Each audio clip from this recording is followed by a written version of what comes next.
Crédit immobilier, les taux d'usure 2023. Bonjour à toutes, bonjour à tous, ici Sophie Vergès. Je vous souhaite la bienvenue sur ce nouvel épisode de ma plateforme de podcast qui est aussi la vôtre évidemment puisque je réponds à vos nombreuses questions. Investir en immobilier, l'immobilier au féminin, première plateforme de podcast dédiée à l'investissement immobilier, nouvelle génération, mais aussi à l'entrepreneuriat patrimonial, la reconversion professionnelle en immobilier, la réversibilité des bâtiments, l'artificialisation des sols, les matériaux bio et géosourcés pour vous aider à investir sereinement. Quel vaste programme! Ce que vous allez apprendre sur l'investissement immobilier nouvelle génération va vous étonner. Que vous soyez débutant ou déjà investisseur avec quelques biens immobiliers, si vous êtes professionnel de l'immobilier ou tout simplement que vous soyez intéressé par l'univers mystérieux et toujours mouvant qu'est l'immobilier.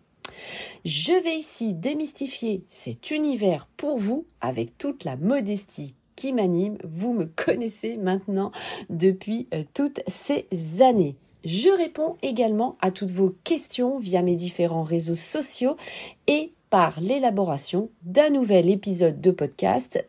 Si évidemment vous me posez vos questions, eh bien j'enregistre un podcast et ça aide évidemment toute notre vaste communauté. Pour vous repérer, les saisons sont numérotées. Vous avez vu les épisodes S1, S2, etc. Ça veut dire saison 1, épisode 1. Eh bien, donc, les saisons sont numérotées S1, S2 ou S4. Donc, on démarre par la saison, sont dédiées aux actualités juridiques et bâtimentaires. Et la saison numérotée S3, eh bien vous l'avez compris, c'est la 3e saison. Celle-ci, elle est dédiée à des cours d'initiation en droit immobilier. Donc, en fait, les épisodes s'alternent, vous l'avez compris pour cette année, justement entre quelques épisodes d'initiation, ce sont des petits cours, et puis évidemment les actualités juridiques et bâtimentaires. 2023 marque la 3e année consécutive, et oui déjà le temps passe vite, où je réponds via ce format de podcast à toutes vos questions et interrogations. Le succès de cette plateforme ne se dément pas puisque, en effet, mon podcast figure parmi les 20% de podcasts les plus partagés au monde. Et oui, c'est la source Spotify du 16 décembre 2022.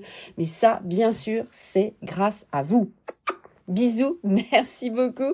Merci à chacun d'entre vous pour votre fidélité d'audience et votre confiance à mon égard, pour vos messages d'encouragement et vos partages et surtout, bravo à vous pour votre audace à vous lancer sur l'investissement immobilier, quelle que soit, j'ai envie de vous dire, la conjoncture. Et je suis ravie évidemment d'être votre mentor, de vous mettre le pied à l'étrier. Comme vous le savez, je suis moi-même professionnelle de l'immobilier depuis 2011 maintenant et investisseuse dans les secteurs de l'habitation, mais aussi le commerce, les bureaux et les entrepôts. De plus, je vais régulièrement à votre rencontre lors de conférences, par exemple pour partager avec vous nos différentes expériences et nos différentes connaissances. Le savoir, c'est le pouvoir. Bonne écoute. Alors aujourd'hui, nous allons voir dans cet épisode les taux d'usure pour 2023. Vous savez que cela a une incidence pour les conditions d'octroi de votre crédit. Donc vous allez comprendre grâce à cet épisode comment obtenir votre crédit. Est-ce que vous êtes prêts?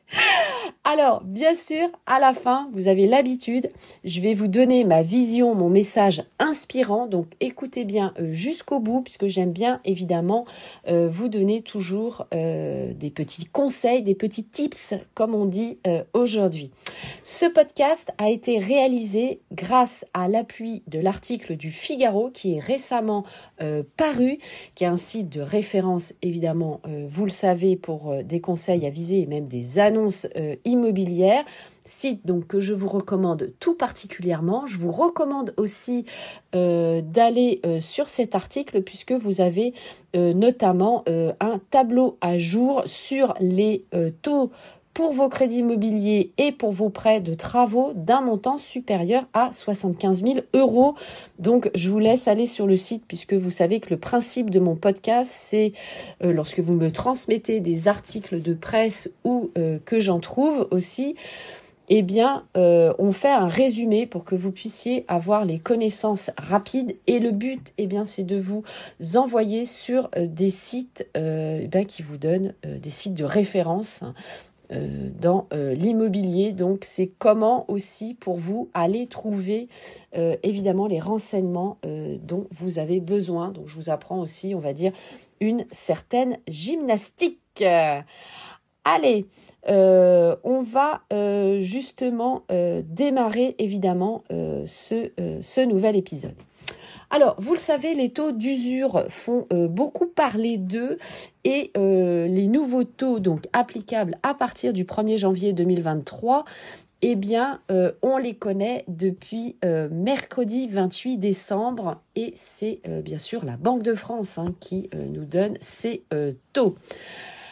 Alors, pour rappel, donc le taux d'usure désigne le TAEG maximal auquel les banques peuvent vous prêter de l'argent. Le TAEG, c'est quoi ? Il y a beaucoup d'anachronismes, évidemment, vous l'avez compris dans l'immobilier. Eh bien, c'est le taux annuel effectif global qui était appelé d'ailleurs le TEG, le taux effectif global, jusqu'en 2016. Donc maintenant, c'est le taux annuel, donc le TAEG.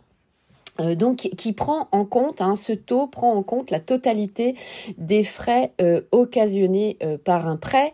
D'ailleurs, bien sûr, vous le savez, c'est différent pour les prêts à la consommation et les prêts immobiliers. Vous pouvez aller bien sûr sur le site servicepublic.fr/particulier au pluriel /vos droits, qui est pareil, le site de notre gouvernement français, évidemment, d'où j'ai tiré aussi ces informations, puisque évidemment il y a des définitions très claires et très simples. Ce TAEG, donc ce taux annuel effectif global, est exprimé en pourcentage annuel de la somme emprunté. Il sert à quoi ? Eh bien, notamment à comparer plusieurs offres de prêt. Si vous faites appel justement à 2 ou 3 banques, c'est ce que je vous recommande évidemment, en fonction de leur coût global. Et donc, vous avez un simulateur via le site donc Service Public qui vous permet de faire une estimation de ce taux annuel effectif global. Voilà, donc je redonne le site service-public.fr.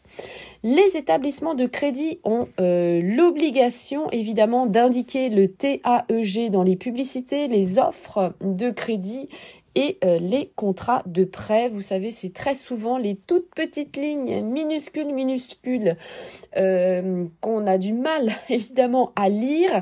La police doit être, puisque la police est réglementée, la police des caractères, c'est-à-dire la grosseur des caractères est réglementée et elle doit être à la taille 8. Alors, moi je vous avoue, mais j'ai un certain âge, vous le savez maintenant, les cheveux gris commencent à apparaître sur ma crinière et donc, j'écris très régulièrement mes mails sur une police plus grosse, police 10 ou 11, parce qu'évidemment, c'est plus pratique pour moi pour lire, mais en théorie, en tout cas, sachez que la police est réglementée, donc la grosseur des caractères, donc voilà, c'est les petites lignes. Donc n'hésitez pas, bien sûr, si vous avez des questions, à les poser à votre banquier, bien sûr, ou au courtier en prêt immobilier. Je vous en parlerai un petit peu plus loin dans cet épisode, qui est évidemment votre professionnel de référence pour vous accompagner sur votre dossier financier. Alors, je continue donc en l'absence de mention du taux annuel effectif global dans le contrat ou en cas de mention donc de ce taux qui est erroné, le juge peut annuler totalement ou partiellement les intérêts. Donc évidemment, vous vous rendez bien compte que la banque ne s'amuse pas à oublier cette mention justement de ce taux annuel effectif global. Alors, ce taux annuel effectif global ne peut pas être supérieur au taux d'usure applicable, c'est-à-dire au taux maximal légal applicable en France. Et donc, comme je vous le disais précédemment, il existe différents taux d'usure selon votre situation, la somme empruntée et bien sûr la durée et le type de prêt, donc si c'est immobilier ou consommation. Donc, on va dérouler donc toutes les informations pour vous aider à mieux comprendre. Donc, la définition du taux d'usure, son calcul, le taux d'usure actuel, comment il s'actualise, la fixation du taux d'usure, comment ne pas le dépasser et les sanctions en cas de dépassement. Alors, le taux d'usure, donc c'est-à-dire le taux annuel effectif global maximal légal auquel les établissements de crédit sont autorisés à proposer des prêts, s'élèvera donc, vous l'avez compris, à partir du 1er janvier 2023 à 3,57% pour les crédits immobiliers de plus de 20 ans, contre 3,05 depuis le 1er octobre 2022, puisque vous savez que c'est calculé au trimestre, je vais vous en parler aussi, et à 3,53 pour ceux de moins de 20 ans, contre 3,03. Qu'est-ce que le taux d'usure ? Eh bien, c'est le taux qui est aussi appelé le seuil de l'usure, donc qui se définit au taux maximal auquel un prêt peut être accordé à un particulier par un établissement de crédit. Et donc un crédit immobilier qui est au-dessus de ce taux supérieur est considéré comme un taux usuraire. Voilà, usuraire. Donc ça s'écrit U-S-U-R-A-I-R-E. C'est un mot qu'on emploie évidemment c'est peu fréquent d'employer ce mot et voilà, c'est souvent quand on fait appel d'ailleurs, puisque ça existe aussi, un usurier, c'est ce qu'on dit, un usurier, il est au-dessus de ces taux et bien sûr évidemment c'est interdit par la loi. Voilà, donc faites attention à vous, bien sûr, passez toujours par les banques et faites-vous accompagner par des professionnels accrédités et avec les agréments nécessaires, quel que soit leur domaine évidemment de prédilection dans l'immobilier, puisque vous allez croiser différents professionnels. Alors, ce taux d'usure est mis en place par l'État dans le but justement de vous protéger d'éventuels abus, d'ailleurs que ce soit aussi par les banques ou les établissements de crédit. Il est encadré par l'article L314-6 du Code de la consommation. Alors, comment le taux d'usure est-il calculé ? Eh bien, comme je vous le disais tout à l'heure, ça dépend du type de prêt, du montant et de la durée de l'emprunt. Et donc, on va distinguer les crédits à la consommation et les crédits immobiliers. Donc, je vous laisse pour ça, évidemment, retourner sur le site du Figaro. Je vous donne un exemple, puisque ces crédits immobiliers et les crédits pour travaux d'un montant supérieur à 75 000 € sont divisés en 5 catégories.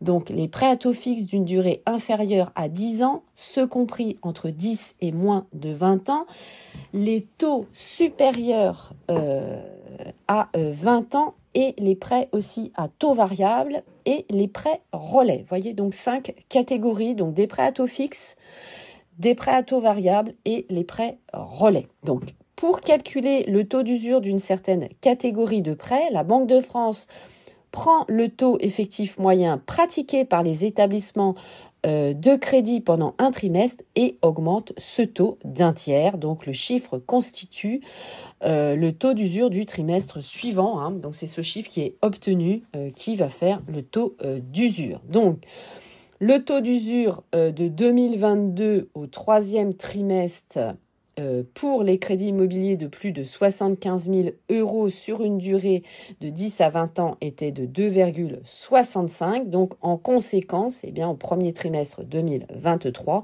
vous allez être à 3,53. Donc, sur le site du Figaro, vous avez un tableau justement explicatif sur les différents prêts, les prêts à taux fixe, les prêts à taux variable et les prêts relais. Donc, je vous laisse aller jeter un coup d'œil sur ce tableau. Il est vraiment très bien fait et donc ça peut nous permettre de comprendre justement le calcul de ces taux. Donc, ce taux d'usure est publié au journal officiel par la Banque de France à la fin de chaque trimestre pour le trimestre suivant. Je vous laisse évidemment aller sur le site de la banque-france.fr à statistiques et pour avoir évidemment l'affichage de ce taux dans la section taux et cours et donc, comme je vous disais, dans la catégorie statistiques. Le taux d'usure est détaillé pour toutes les catégories de prêts. Bien sûr, comme toujours, c'est votre banquier ou votre courtier en prêt immobilier qui est votre référence et n'hésitez pas à lui poser des questions sur ce sujet. Donc, vous l'avez compris, c'est la Banque de France donc, qui va fixer ce taux. Puisqu'elle a des missions évidemment monétaires, financières et économiques et la mission évidemment de vous protéger contre le surendettement. Attention à vous bien sûr. Pareil, si vous avez des inquiétudes dans vos calculs, vous n'êtes pas très sûr de vous, c'est pas grave. Soit vous demandez à votre expert comptable, soit pareil, vous demandez à votre banquier ou à votre courtier. Ne vous engagez pas évidemment dans un crédit ou dans un dossier, puisque vous savez qu'un crédit doit être toujours remboursé. C'est bien de le dire et nous vivons beaucoup d'aléas aujourd'hui. Vous le savez, il ne faut pas se mettre la tête dans le sable, ça ne sert à rien. Je sais que vous voulez investir, je sais que vous voulez vous créer un patrimoine, je sais que vous voulez avoir un complément de revenus ou créer votre retraite, mais s'il vous plaît, faites très attention à vous. Alors, maintenant, on va voir comment ne pas dépasser ce taux d'usure, puisque évidemment certains d'entre vous présentent un risque accru de défaut de remboursement. C'est le cas notamment de personnes âgées, de certaines personnes pratiquant un métier à risque ou ayant évidemment des problèmes de santé. Donc, au-dessus du taux d'usure, évidemment, la banque doit refuser de vous prêter de l'argent. Donc, vous pouvez jouer évidemment sur ce qu'on appelle le TAEA, c'est le taux annuel effectif d'assurance en souscrivant une assurance emprunteur moins chère que dans l'établissement. Alors, vous savez que vous pouvez changer cette assurance. Donc, la négociation de base, ce qu'on fait, c'est qu'on va prendre le crédit et qu'on va prendre l'assurance. En règle générale, il faut jouer le jeu à la banque qui vous donne le crédit. Et puis après, évidemment, vous pouvez changer en cours de route. Je vous ai fait déjà un épisode sur ce sujet-là, donc n'hésitez pas à l'écouter. Rapidement, les sanctions en cas de dépassement du taux d'usure, l'article L341-50 du Code de la consommation prévoit des sanctions pour les organismes de crédit qui dépassent le taux d'usure. C'est passible d'une peine de 2 ans de prison et d'une amende de 300 000 €. Bien sûr, vous le savez, la condamnation peut s'accompagner d'autres sanctions. Donc, je vous rassure tout de suite, les banques ne s'amusent pas évidemment à faire ça, comme l'interdiction d'exercer certaines activités professionnelles pendant une durée maximale de 5 ans. Allez, on arrive à la fin de cet épisode, donc je vais vous donner ma vision, mon message inspirant. Écoutez bien jusqu'au bout, ça va vous aider bien sûr pour obtenir votre crédit. Alors, je vous recommande tout particulièrement, vous le savez, vous connaissez mon point de vue, vous me connaissez par cœur maintenant, de vous faire accompagner par votre banque, par un courtier en prêt immobilier, avant bien sûr de réaliser vos visites de biens. Tout simplement, avant de courir en visite. Alors, ça peut paraître évident, mais je le vois auprès de certains d'entre vous, ce n'est pas toujours le cas. Vous partez d'abord en visite et puis après, vous allez voir la banque. Bien sûr, c'est le chemin inverse qu'il faut faire. Donc, pour mener à bien votre projet, si aujourd'hui, vous vous dites en m'écoutant, tiens, oui, c'est une bonne idée d'investir en immobilier, contactez tout de suite un courtier en prêt immobilier, votre banque. Ils se font un plaisir de vous recevoir. Ils sont aussi passionnés que moi, je le vois aussi, j'en connais évidemment, vous le savez. Ils sont passionnés et vraiment, sincèrement, ils feront tout pour mettre en œuvre évidemment la réalisation de votre projet. Donc, ils vont vous conseiller sur, bien sûr, même si, j'ai envie de vous dire, ils n'ont pas spécifiquement le droit, mais ils vont vous donner des astuces aussi pour votre vie professionnelle. Vous le savez que la banque, ce n'est pas son rôle, mais de manière amicale. Évidemment, ils vont pouvoir vous conseiller parce que des fois, on le sait, on a des situations professionnelles, soit un peu bancales, soit il y a des accidents de la vie aussi. Une fois, on gagne bien sa vie, une fois, on gagne moins sa vie. Donc voilà, donc la banque aussi, évidemment, va vous aider et sur votre situation de vos comptes, évidemment, puisque vous allez voir, évidemment, avec elle, la totalité de vos comptes. S'il vous plaît, soyez transparent, dites la vérité, évidemment, à votre banquier ou avec votre courtier en prêt immobilier. Ne faites pas le vantard ou la vantarde, ça ne sert strictement à rien, ça va jouer contre vous. Donc, si vous avez pareil quelques difficultés, réglez déjà tous vos crédits à la consommation, réglez vos découverts bancaires, assainissez votre situation. Vous n'êtes pas à 6 mois près, donc je vous le dis très régulièrement, s'il vous plaît. Alors, par rapport à ça, et notamment par rapport à vos comptes bancaires, vous le savez, la banque va regarder aussi si vous avez de l'épargne, tout simplement un peu d'argent de côté. Donc, est-ce que vous avez un plan d'épargne logement, puisque vous me posez aussi régulièrement la question là-dessus, donc c'est bien d'en avoir un. Est-ce que vous avez un livret A? Est-ce que vous avez un livret de développement durable, etc., etc. Donc, vous pouvez tout à fait aller voir la banque pour lui dire, voilà, j'ai un projet d'investissement immobilier locatif, j'ai un projet d'acquérir ma maison, etc. Quels sont les moyens, quels sont les outils que vous me proposez à mettre en place en amont, justement, pour préparer ce projet, puisque vous savez, parfois, ça met plusieurs mois ou plusieurs années. Donc, surtout, prenez votre temps. On y va par étapes. On ne met pas, évidemment, la charrue avant les bœufs. Alors, si vous n'arrivez pas à avoir votre financement, puisque je sais que la plupart d'entre vous souhaitent investir dans un studio, par exemple, à louer, parfois c'est pas toujours possible, eh bien c'est pas bien grave, j'ai envie de vous dire. Il faut revoir tout simplement la dimension de votre projet à la baisse. Vous savez que vous pouvez tout à fait investir dans des emplacements de parking, dans des box, dans des caves, qui sont aussi des investissements très rentables, qui sont plus petits, qui nécessitent moins de moyens financiers et surtout des moyens financiers tout à fait raisonnables qui vont aussi rassurer votre banque. On démarre petit et puis on grandit gentiment.